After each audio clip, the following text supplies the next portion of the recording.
Coming up on the Threat Status Podcast, we talk to Major General Pat Ryder, the Defense Department's press secretary, about whether Ukraine is turning the tide in its war with Russia, the U.S. troop withdrawal from Niger, U.S. counterterrorism in Africa and the Middle East, and a whole lot more. And we'll dive into the apparent Iranian assassination plot to kill Donald Trump. And Guy Taylor will take us inside this week's high-level Aspen Security Forum. Don't forget to go to WashingtonTimes.com and sign up for the daily Threat Status newsletter.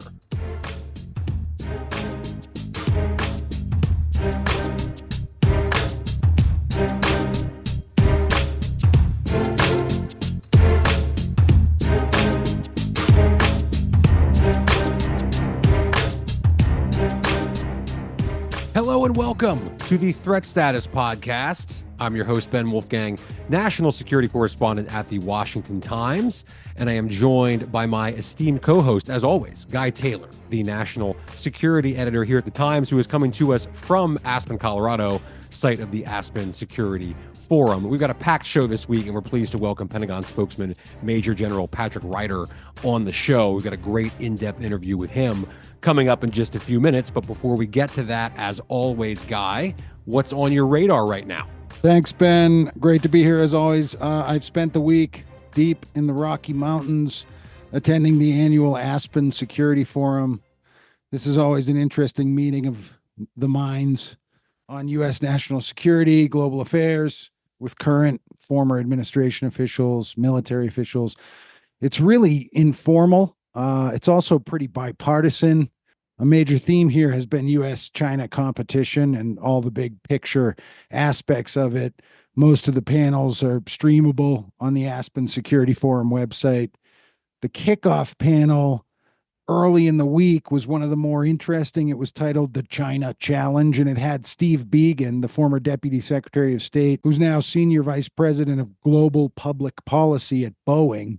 He was with Alan Estevez, who serves in the Biden administration as head of the Bureau of Industry and Security inside the Commerce Department, the BIS. That's the outfit charged with making sure Silicon Valley companies don't sell the most sophisticated U.S.-designed microchips to Chinese companies.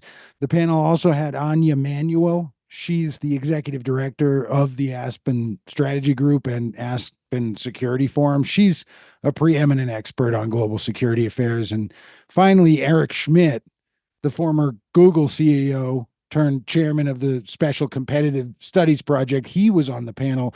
And I think a highlight was when Eric Schmidt got the microphone inside this large party tent, and suddenly it was raining pretty hard outside. Schmidt told the audience that former President Trump had done a good job of pushing a policy of blocking China's access to sensitive U.S. microchips. And then he was saying that the Chinese company ByteDance, which of course controls TikTok, is pushing its own AI microchip research. But right as Eric Schmidt said the word ByteDance, there was a very loud thunderclap from the storm clouds outside the tent. And this drew a lot of laughter, of course, and Schmidt seized on it by saying perhaps Xi Jinping had ordered the thunder because the U.S. government has banned ByteDance. It was a kind of a you had to be there moment, Ben. For listeners who don't know, yes, Congress passed and President Biden signed legislation that forces ByteDance to either divest from TikTok or sell it to a U.S. company. Another highlight for me at Aspen was right at the start of the forum. Joseph Nye, the renowned author of many books on U.S. foreign policy, the promoter, if you would, of the whole philosophy that U.S. soft power is vital to U.S. foreign policy. He's the co-chair of the Aspen Strategy Group. And in his opening remarks, he reflected that while the current state of U.S. domestic and world affairs is pretty complex and historically dangerous, it's been worse in his lifetime, particularly during the 1960s when there was a wave of assassinations of prominent U.S. political leaders. Nye gave an optimistic assessment.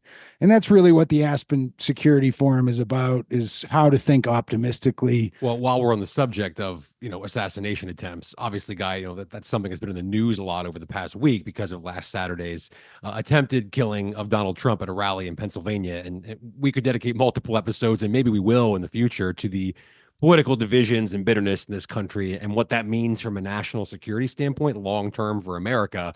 But today I want to turn to another death threat on Donald Trump, apparently from Iran. In a nutshell, the Secret Service ramped up its protective detail around Trump because they learned of intelligence showing that Iran wanted to kill him. There's a lot of details here we don't know. Was Iran recruiting a U.S. citizen to do this? How many Iranian agents are here in the U.S.? Guy and I have done a lot of reporting over the years about the Iranian regime's foothold in key corners of American society. Does that have anything to do with this? We don't know any of that. But what we do know, according to law enforcement, this is unrelated to the actual shooting that happened in Pennsylvania last Saturday. It's quite a coincidence, of course, but that's what we're told right now by law enforcement. Anyone who's followed international affairs for any length of time and national security and politics probably isn't surprised by this, because Iran has also tried to kill John Bolton, the former White House National Security Advisor. In 2022, a member of Iran's Islamic Revolutionary Guard Corps was charged with a plot to murder him. Former Secretary of State Mike Pompeo, former Trump administration envoy to Iran Brian Hook, they still have protective security details because of Iranian threats to them. Last summer, I interviewed former chairman of the Joint Chiefs of Staff, General Mark Milley, who has a framed document in his office, essentially, I guess you'd call it a fatwa from the office of the Supreme Leader of Iran that essentially is an order to kill him, too. He was rather proud to show that off. All this stems from the January 2020 U.S. strike in Baghdad that killed Iranian General Qasem Soleimani, who the U.S. argued was essentially the head of the snake for Iran's axis of resistance across the region, particularly its militias that were targeting U.S. troops in Iraq and Syria. That's still going on, of course, though it has cooled down a bit recently. Iran's never forgotten about that, and I think this Trump assassination plot obviously proves that even more. I get the sense they're never going to forget about it, and it's worth underscoring that point here on the show, I think, this week, that when we talk about all of these issues, foreign policy, national security issues, these aren't just words on a page or planks on a platform like we saw at the Republican National Convention in Milwaukee. We all know the lives of U.S. troops are in danger when we make certain policy decisions. But in the case of Trump, Pompeo, Bolton, Brian Hook, General Mark Milley, and others, these threats can reach U.S. shores to the highest levels of the U.S. government on U.S. shores. And it's important, I think, Guy, to keep all of that in mind as we talk about Iran. This is who we're dealing with.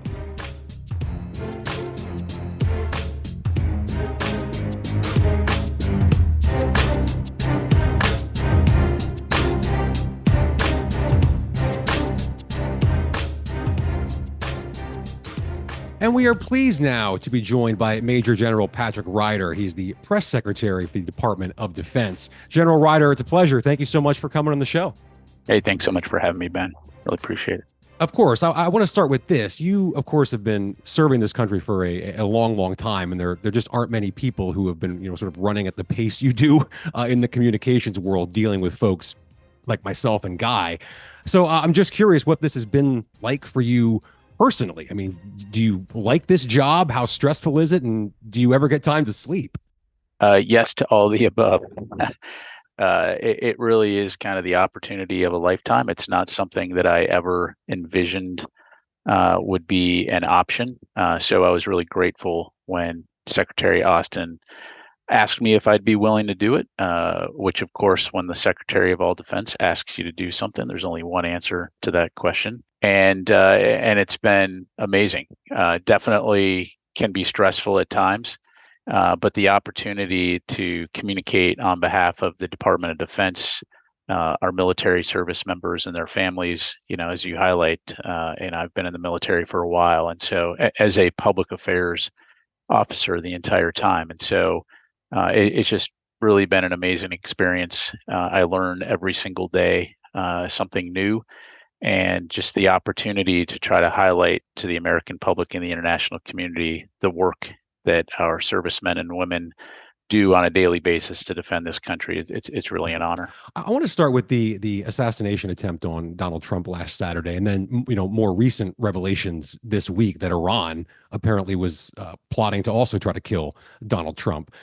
Does any of this, especially the Iran related portion of this story, necessitate any force posture changes for U.S. troops abroad or any other steps? And then relatedly, more big picture, we're obviously in a time of very deep political division and bitterness in this country.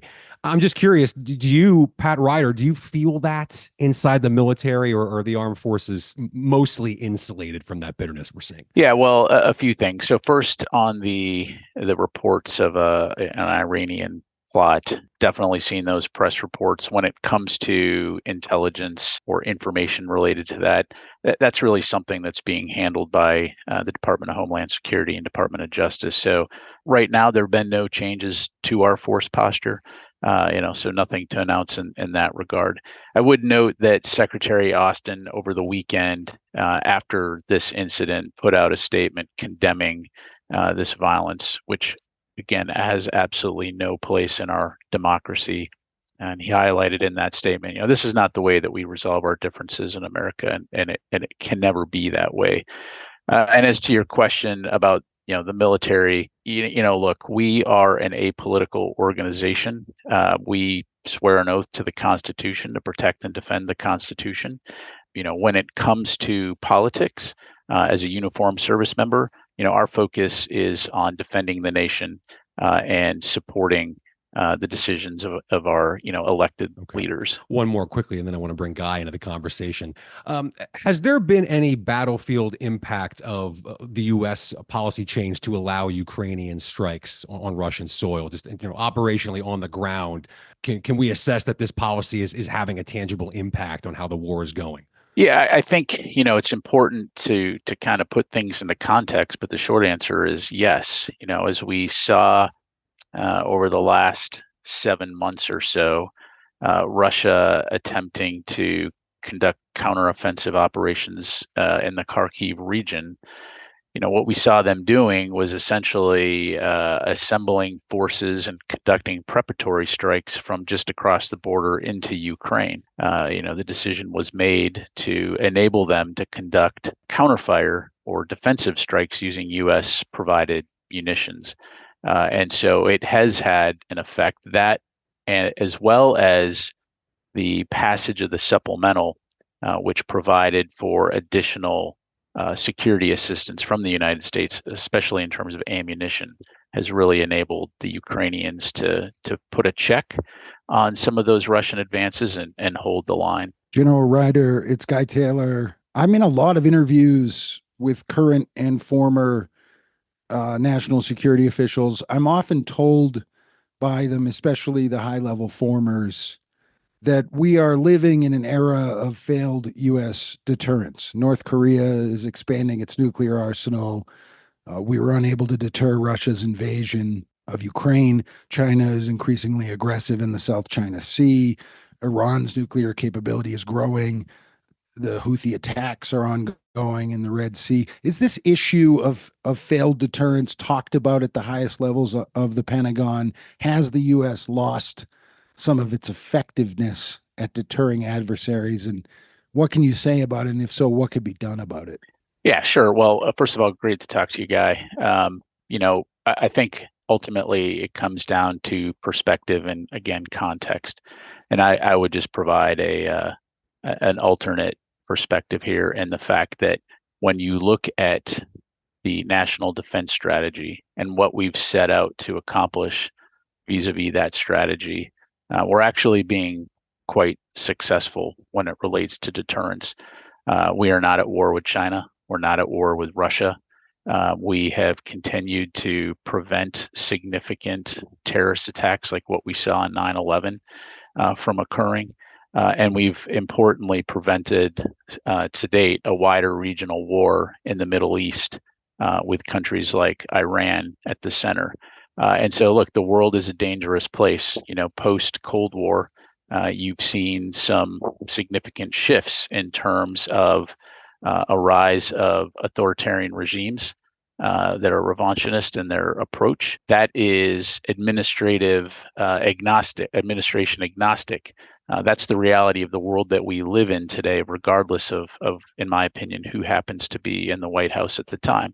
So we as a nation, we as a Defense Department have to look at how we're going to address those threats and those challenges.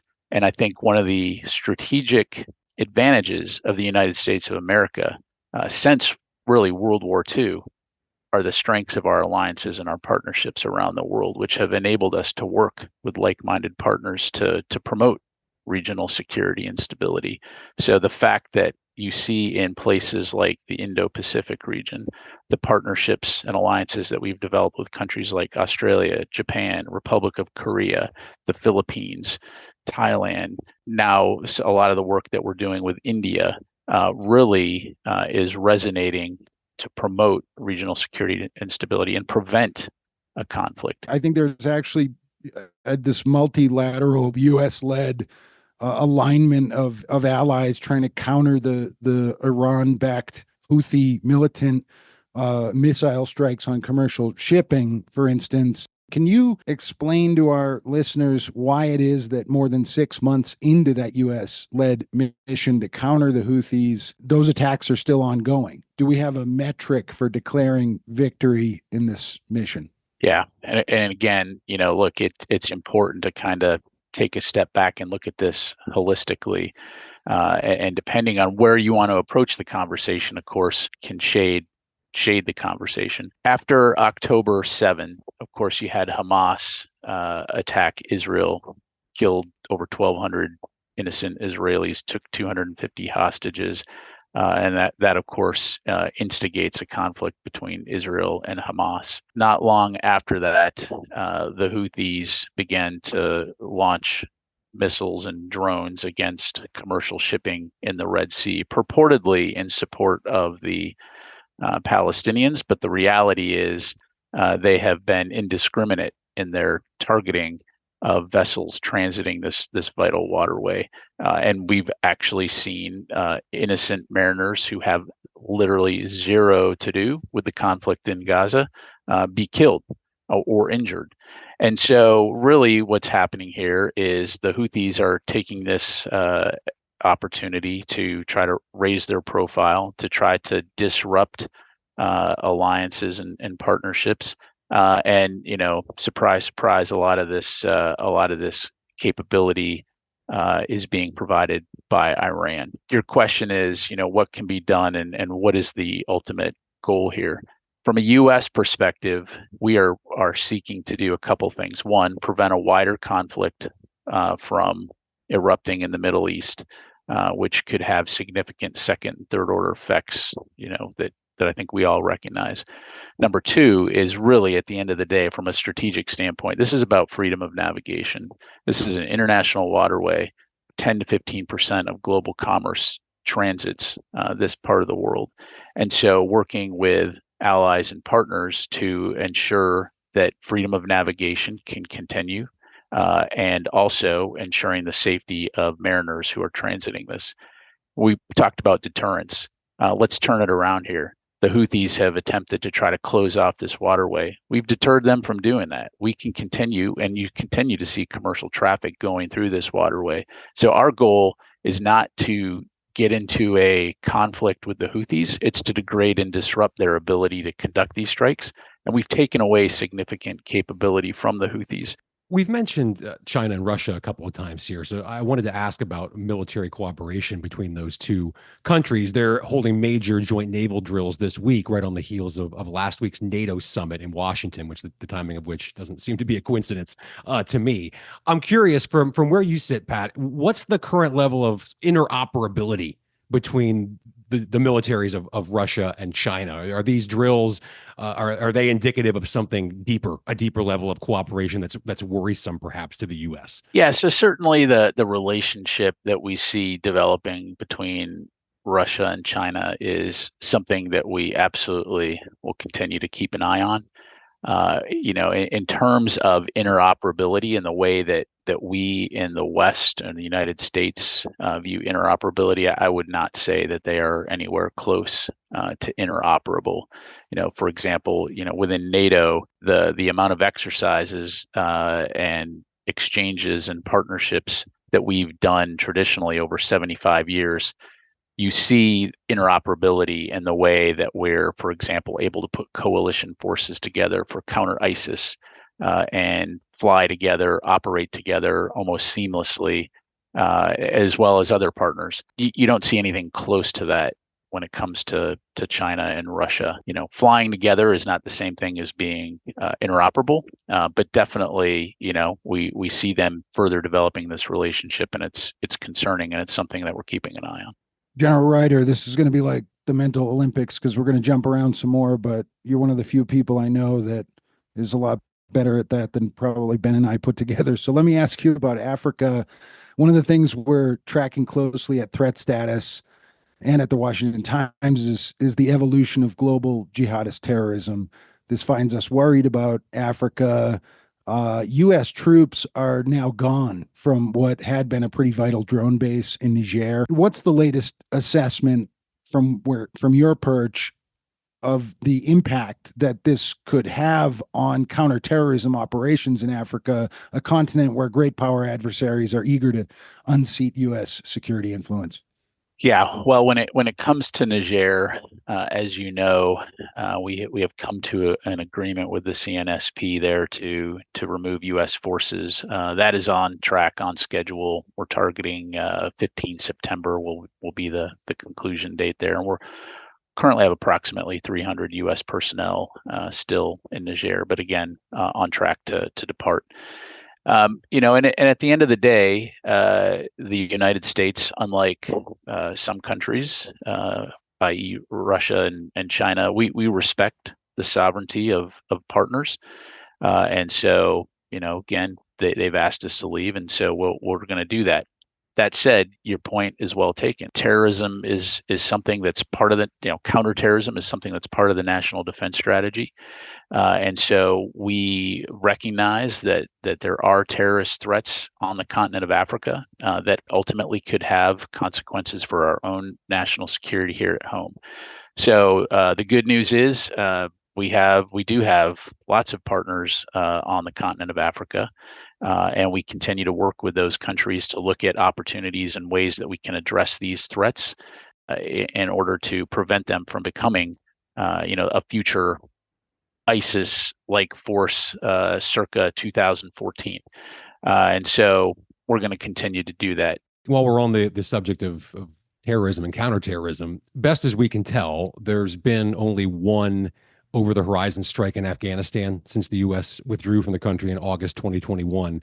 Why is that? We've seen clearly that ISIS-K is able to conduct external attacks, and there's even been recent UN reports and plenty of other reports that talk about Al-Qaeda training camps and other terrorist outfits operating in Afghanistan. So if we do, in fact, have the over-the-horizon capability to take them out, why aren't we doing it, or do we not have that capability right now?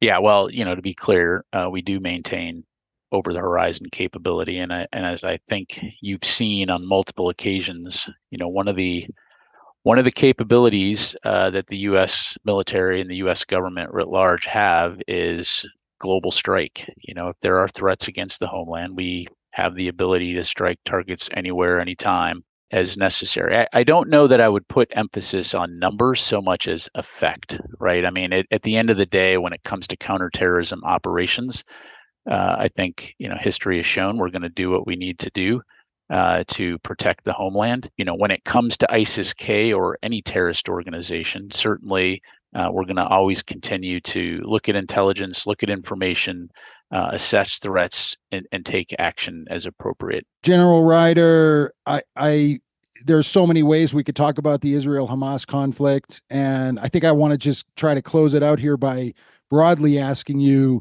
about the extent to which that conflict in the Middle East is eating up U.S. Military bandwidth and U.S. policy bandwidth that makes other conflict areas and hotspots around the world a little bit more difficult to respond to for the U.S.? Yeah, well, I'd say right up front, Guy, that Secretary Austin has said the U.S. military can walk and chew gum at the same time, and I think we've Probably do more than demonstrated. that as well. Yeah, and I think we're demonstrating right now our ability to operate around the world in support of U.S. national security interests and defending the homeland. And so when it comes to the situation in Gaza, importantly, the U.S. military is not engaged in that conflict. We're not operating. We're not fighting Hamas on the ground. That's what Israel is doing. We do have forces in the region to serve as a deterrent to potential aggression by state and non-state actors in the region, and also to provide force protection for our own forces. And so, whether it's deterring or preventing a wider war in the Middle East, or bolstering NATO to prevent potential Russian aggression against NATO countries, or operating in the Indo-Pacific, we make concerted decisions on where and when to place our forces to support ultimately that national defense strategy that lays out exactly what our goals are and how we're going to employ U.S. military around the world in support of U.S. national security interests. Major General Pat Ryder, thanks so much for joining us here in the Threat Status Podcast. We really appreciate it. Thanks, Ben. Thanks, Guy. I really appreciate the chance to talk today. Thank you.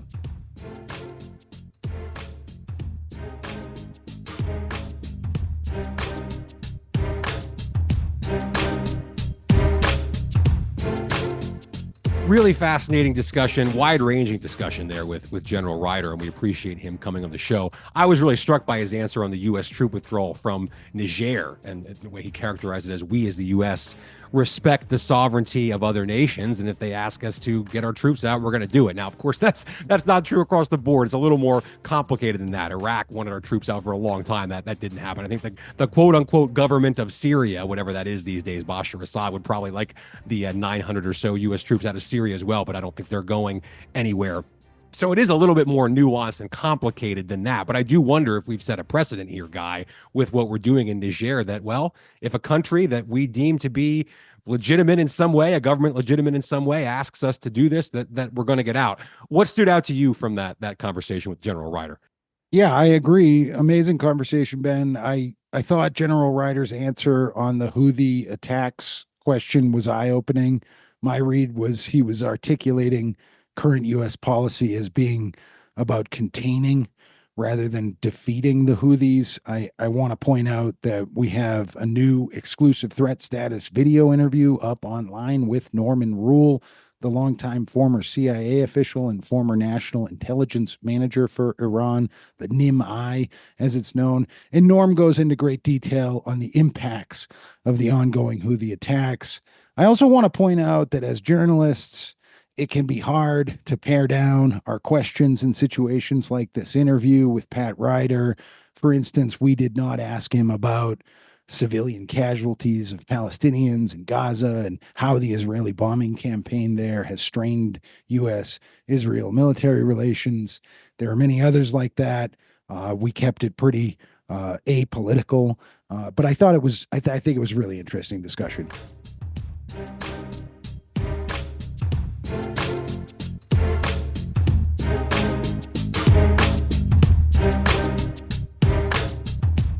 And it's time now for Threat of the Week. This is our weekly segment here in the show where Guy and I each identify a threat that we think is impacting U.S. national security right now, this week, as you all are listening to the show. And Guy, my threat of the week this week is unregulated artificial intelligence. Now, I should say here off the bat that anyone who knows me knows I'm personally rather skeptical of government regulations as a starting point. I covered energy and government for years at the Washington Times and saw how a lot of government regulations, the wrong kinds of them, do very little to address the core problem you're trying to get at, and instead end up just raising prices for consumers and sometimes giving our foreign adversaries a leg up. But AI is a bit of a different animal, of course, in no small part because a lot of really smart people who have spent decades working on this technology are warning that there's a chance it could end up wiping out humanity. So those are the stakes that we're talking about. Now, I wrote in a piece this week about the Republican Party's 2024 platform I wanted to see what it said about foreign policy and national security. On AI, it says this, quote, "We will repeal Joe Biden's dangerous executive order that hinders AI innovation and imposes radical left-wing ideas on the development of this technology. In its place, Republicans support AI development rooted in free speech and human flourishing," unquote. Now, we go into detail about the executive order, but it does a number of things, including that developers of the most powerful AI systems share safety test results and other information with the U.S. government, among a lot of other things this order does. There's certainly a debate to be had about the details of that order and to what level the government should be involved. Maybe that order does go too far. But there doesn't seem to be agreement on what the government's actual role is here. And before anybody thinks I'm just going after the Republicans, our colleague Ryan Lovelace wrote this week about how the Pentagon, under the Democratic administration of Joe Biden, says it's counting on the private sector to lead on AI transformation. That's great in theory. The government probably wouldn't have developed ChatGPT on its own, at least not as fast, because federal bureaucracy is, of course, a real thing. But I'm struggling to figure out how these things fit together right now. If AI in the wrong hands really could be a danger to humanity, as we're told, the government can't have a hands-off approach, right? Would anybody have supported a Manhattan Project conducted in the private sector without any government involvement, oversight, regulations? Of course not. So right now, Guy, I think this could be a threat because it doesn't seem like we have anything resembling a political consensus on what the government's role is going to be long-term on what could end up being the most transformative technology of our lifetimes. Definitely something that we're going to be tracking because there are very many AI working groups in Congress and in the private sector and civil society. And it's an evolving discussion about how to address this regulation issue.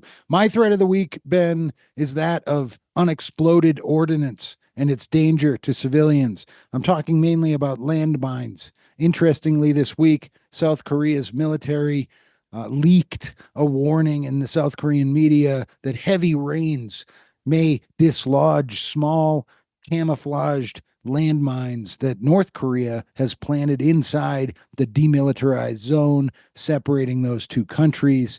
Could those mines, which are apparently about the size of a leaf, make their way into flood drainage paths and end up exploding in civilian areas? This has long been a concern in war zones from Bosnia to Afghanistan and Iraq, that a kid playing soccer or running out in the field goes out and touches an unexploded missile or mine and gets killed. Ben, my threat of the week is unexploded ordnance and its danger to civilians. Definitely, it's an overlooked issue, one that doesn't get as much attention as it should. So I'm glad you highlighted it this week. Thank you all so much for listening, and a big thank you to Major General Patrick Ryder for joining us here on the show. We deeply appreciate it. Please go ahead, hit that subscribe button, share with all your friends, and Guy and I will be back next week on the Threat Status Podcast.